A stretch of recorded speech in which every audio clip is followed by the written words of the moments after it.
नमस्कार। ABN news में आपका बहुत बहुत स्वागत है और मैं हूं सुरेश झा। कोरोना की दूसरी लहर ने जिस तरीके से पूरे देश में तांडव जो मचाया है उससे उबर पाना तो मुश्किल नहीं है, लेकिन जिस तरीके से जो उसकी तैयारी है, उसकी तैयारियों को लेकर जो वैक्सीन आई है, वैक्सीन को लेकर दिल्ली हाई कोर्ट में सवाल खड़े किए गए हैं। और सवाल इस वजह से खड़े किए गए हैं कि जिस तरीके से कोरोना की दूसरी लहर ने लोगों को जो तोड़ के रख दिया है, वैक्सीन की भारी कमी हो चुकी है। उसी को लेकर दिल्ली हाई कोर्ट में एक याचिका दायर की गई थी, जिसमें कहा गया था मिलॉर्ड, दूसरी लहर ने जिस तरीके से तबाही मचाई है और सरकार जो बढ़ चढ़ के दावे करे, खासकर दिल्ली सरकार की बात करें, दिल्ली सरकार ने जिस तरीके से वैक्सीनेशन के सेंटर खोल दिए, लेकिन वैक्सीन का कहीं भी अता पता नहीं है। और हम बात करते हैं कि तीसरी लहर जब आएगी तो हम उससे निपटेंगे, कैसे निपटेंगे, जब दूसरी लहर से हम निपटने की पूरी कोशिश कर रहे हैं लेकिन उसमें सफलता हमें नहीं मिल पा रही है। ऐसे में तो हम तीसरी लहर से कैसे निपट पाएंगे, क्योंकि वैक्सीन की भारी कमी है। दिल्ली की आबादी 2 करोड़ से ज्यादा की है, लेकिन अभी तक वैक्सीन की कमी की वजह से जो वैक्सीनेशन सेंटर हैं वो खोल तो दिए गए ज्यादा, लेकिन वहां पर वैक्सीन ही नहीं है। हाईकोर्ट में जब याचिका गई तो हाईकोर्ट ने भी कहा कि बड़ा ही गंभीर मामला है। जब आप वैक्सीन ही नहीं दे पाएंगे तो कैसे लड़ेंगे कोरोना से, जबकि आप इतना प्रचार प्रसार करते हैं कि कोरोना से लड़ने के लिए आपको हिम्मत चाहिए, लेकिन वैक्सीन तो है नहीं। तो आज उसी पर हमारा खास प्रोग्राम है, कैसे निपटेंगे तीसरी लहर से, जिसमें हमारे साथ खास मेहमान हैं, दिल्ली हाई कोर्ट के अधिवक्ता हैं कुशाल शर्मा, जिन्होंने ये याचिका डाली है। कुशाल जी, आपका बहुत बहुत स्वागत है हमारे चैनल में। कुशाल जी, जो आपने लेकर चिंता जो जताई है, चिंता आपकी लाजमी है, बहुत ही अच्छी आपने चिंता जताई, जिसको लेकर आपने दिल्ली हाई कोर्ट में याचिका भी दायर की है, जिसमें आपने कहा है कि कोरोना की जो दूसरी लहर जिस तरीके से पूरे दिल्ली में, पूरे देश में जो तांडव मचाया है, और उससे निपटने का सिर्फ और सिर्फ एक ही तरीका था, वो था वैक्सीनेशन। लेकिन वैक्सीनेशन की भारी कमी की वजह से कहीं ना कहीं कोरोना से जो लड़ने का जो हमें क्षमता थी, कोरोना से लड़ने की जो हम दूसरी लड़ाई थी, वो कहीं ना कहीं शिथिल होती जा रही है। तो क्या कहा दिल्ली हाई कोर्ट ने आपकी उस याचिका पे सुनवाई के दौरान?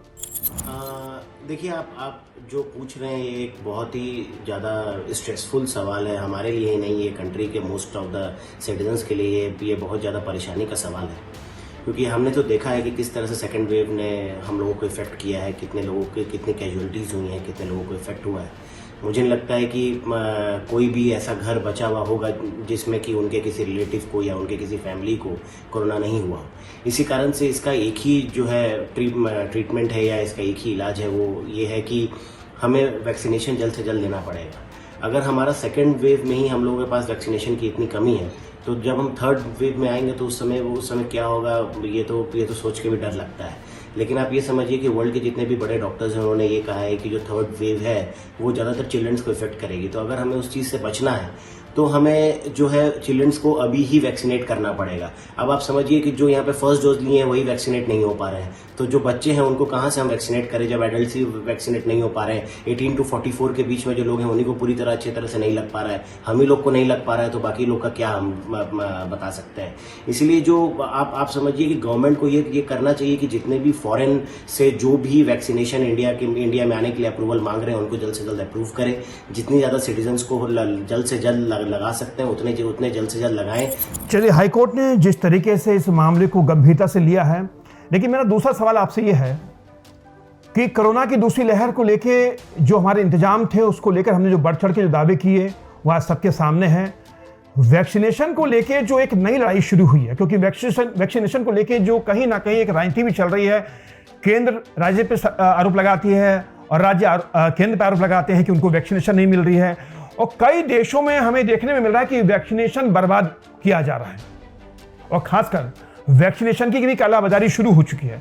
लेकिन ऐसे में आप क्या कहेंगे कि जिस तरीके से दिल्ली के अंदर वैक्सीनेशन की जो कमी जो हो गई है, क्योंकि पहली डोज लगने के बाद दूसरी डोज कब लगेगी नहीं लगेगी इसका कुछ पता नहीं है, तो क्या कहेंगे कि तीसरी लहर जब आएगी, अगर यही आलम रहा तो इसका मतलब तीसरी लहर में भी सरकार अपने हाथ खड़े कर देगी?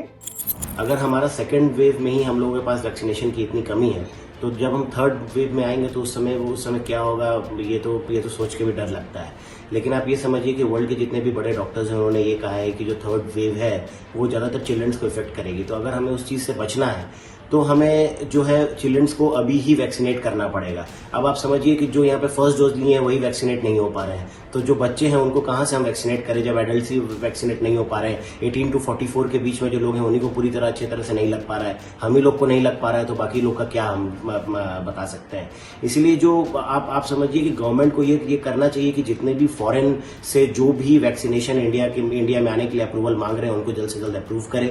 जितनी ज्यादा सिटीजन्स को जल्द से जल्द लगा सकते हैं उतने जल्द से जल्द लगाएं, क्योंकि अगर ये थर्ड वेव आती है तो मुझे लगता है कि कहीं ऐसा नहीं कि आज इस बार जितनी कैजुअलिटी हुई है और इस बार जितना परेशानी हुआ है उससे ज्यादा हो। इसलिए हम लोग को पहले से ही प्रिकॉशन लेना पड़ेगा। Prevention is better than cure. हमें ये सब कुछ सोच के चलना पड़ेगा, नहीं तो फिर हमारा कंट्री जो है इतने वर्स्ट सिचुएशन में आ जाएगा जिससे कि हमें शायद निकलना बहुत मुश्किल हो जाएगा। और पहले ही हमारी कंट्री की इकोनॉमी इतना सफर कर चुकी है, इससे ज्यादा हम लोग सफर नहीं कर पाएंगे। मुझे तो यही लगता है कि अभी से ही प्रिकॉशन लेना पड़ेगा, क्योंकि अगर वैक्सीनेशन की इतनी शॉर्टेज रहेगी तो this will really hamper the vaccination drive which is going on in the country. Yes. चलिए कुशाल जी, आपका बहुत बहुत धन्यवाद कि आप हमारे से जुड़े, आपने अपनी पूरी बात रखी। जो हाईकोर्ट में जिस याचिका को लेकर आप गए थे और हाईकोर्ट ने जिस तरीके से उसको गंभीरता से लिया है और राज्य और केंद्र सरकार से जवाब मांगा है, तो आपका बहुत बहुत धन्यवाद। तो ये था वैक्सीनेशन को लेकर हमारा खास प्रोग्राम। वैक्सीन जो है वो कहीं ना कहीं संजीवनी बन चुकी है, लेकिन वैक्सीन को लेकर जिस तरीके से मारामारी जो हो रही है वो कहीं ना कहीं बहुत ही चिंता का विषय है कि देश में जब तीसरी लहर आने पर खड़ी हुई है, यानी दरवाजे पर है, और हम जब दूसरी लहर में अगर हाथ पर खड़े कर दिए हैं तो तीसरी लहर जब आएगी तो उससे बचने का सिर्फ और सिर्फ एक ही उपाय, वो है वैक्सीनेशन।